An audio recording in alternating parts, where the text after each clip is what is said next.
Dear students, कोई भी काल्पनिक सेंटेंस जैसे काश मैं डॉक्टर होता, काश तुम मेरी बहन होती दर्शाने के लिए इफ और वर का उपयोग करते हैं।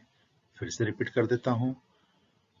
कोई भी काल्पनिक सेंटेंस जैसे काश मैं डॉक्टर होता, काश तुम मेरी बहन होती दर्शाने के लिए इफ प्लस वर का उपयोग करते हैं। चलिए आगे बढ़ते हैं। जैसे काश मैं डॉक्टर होता तो इसका इंग्लिश होगा इफ आई वर डॉक्टर। काश तुम मेरी बहन होती if you were my sister. काश मैं अमेरिका में होता if I were in America. काश मैं अमीर होता इफ आई वर रिच। फिर से रिपीट कर देता हूं। अगर आपको कहना हो काश मैं डॉक्टर होता तो इसका इंग्लिश होगा इफ आई वर डॉक्टर। अगर आपको कहना हो काश तुम मेरी बहन होती if you were my sister. अगर आपको कहना हो काश मैं अमेरिका में होता तो इसका इंग्लिश होगा if I were in America.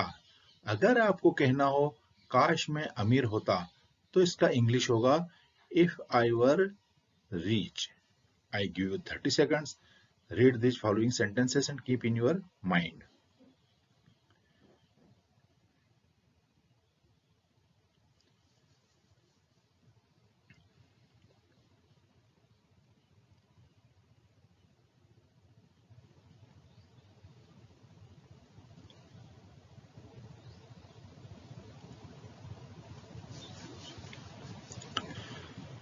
चलिए आगे बढ़ते हैं।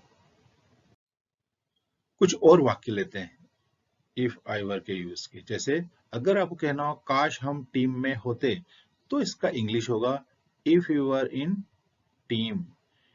काश वह यहाँ होती, काश वह यहाँ होती तो इसका इंग्लिश होगा इफ शी वर हियर। अगर आपको कहना हो काश इंडिया एक सुपर पावर होता, काश इंडिया एक सुपर पावर होता तो इसका इंग्लिश होगा if India were super power. अगर आपको कहना हो काश तुम मेरे साथ होते, काश तुम मेरे साथ होते तो इसका इंग्लिश होगा इफ यू वर विद मी। फिर से रिपीट करता हूं। अगर आपको कहना हो काश हम टीम में होते if we were in team. काश वह यहाँ होती इफ शी वर हियर। काश इंडिया सुपर पावर होता if India were super power. काश तुम मेरे साथ होते if you were with me. तो इनको थोड़ा सा बोलकर पढ़कर प्रैक्टिस कर लीजिए। I give you 30 seconds.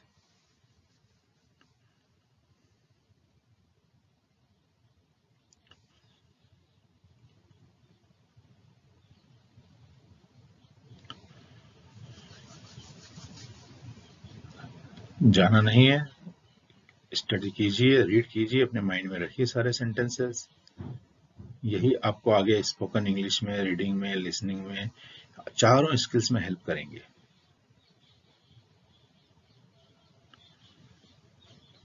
ठीक है, तो चलिए और आगे बढ़ते हैं।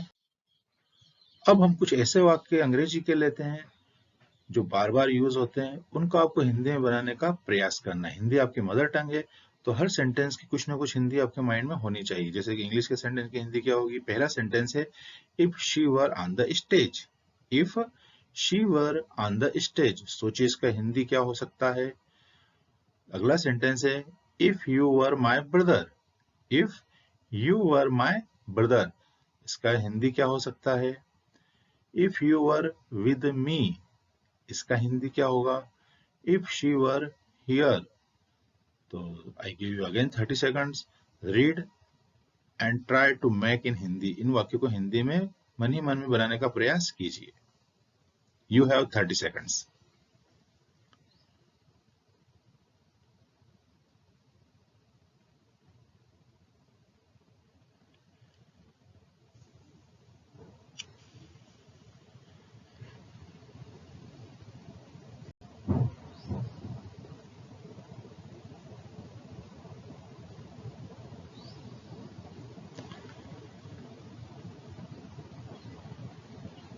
चलिए और आगे बढ़ते हैं।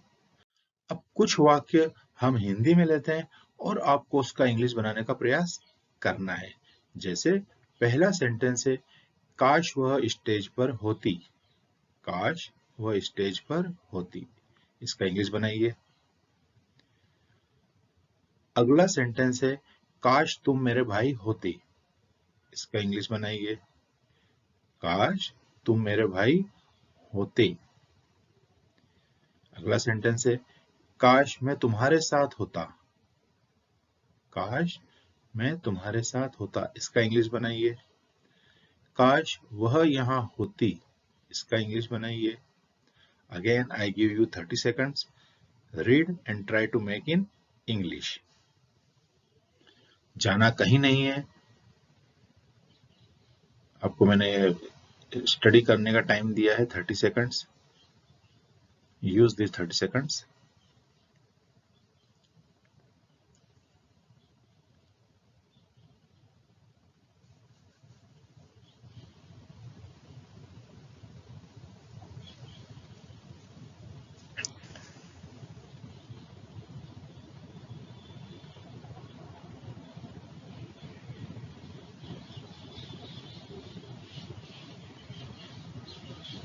चलिए और आगे बढ़ते हैं। अब हम कुछ ऐसे वाक्य ले रहे हैं जो फर्स्ट डे से आज तक हमने स्टडी किए हैं। वो आपको याद रहे या नहीं रहे हैं, एक छोटा सा रिवीजन हो जाएगा। जैसे पहले दिन हमने पहला सेंटेंस किया था इट का यूज, तो एक एग्जांपल आपके सामने है। अगर आपको कहना हो 7 बजे हैं, तो ये वाक्य इट से शुरू होगा। It is 7 o'clock।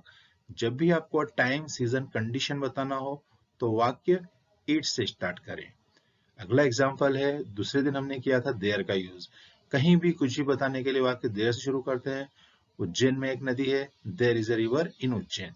तो कहीं भी कुछ भी बताने के लिए वाक्य देयर से स्टार्ट करते हैं। फिर हमने किया था ऑलवेज का यूज। किसी की हैबिट बताना हो, कंटिन्यूअस एक्शन बताना हो तो ऑलवेज का यूज करेंगे। जैसे वह हमेशा हंसती रहती है, शी इज ऑलवेज लाफिंग। फिर अगला हमने किया था अबाउट टू का यूज। जब भी आपको नियर फ्यूचर एक्शन दर्शाना हो, जैसे वह आने वाला है तो इसका इंग्लिश होगा he is about to come. तो नियर फ्यूचर एक्शन दर्शाने के लिए हम अबाउट टू का उपयोग करते हैं।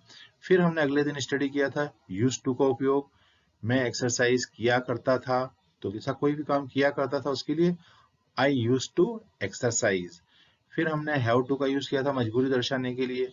जैसे मुझे जाना है तो इसका इंग्लिश होगा आई हैव टू गो। तो इस तरह से ये हमारा पिछले 5-6 दिनों का रिवीजन हो गया। और आगे बढ़ते हैं। तो हमेशा की तरह फिर से मैं आपसे वही रिक्वेस्ट करूंगा आप लोगों के लिए, इस चैनल के लिए, कि आप इस चैनल को सब्सक्राइब कर लें ताकि आगे की उपयोगी वीडियोस आपको आसानी से उपलब्ध होती रहे, आपके मोबाइल पर, आपके लैपटॉप पर आती रहे। Thank you very much for watching this video. Okay bye, see you, meet tomorrow.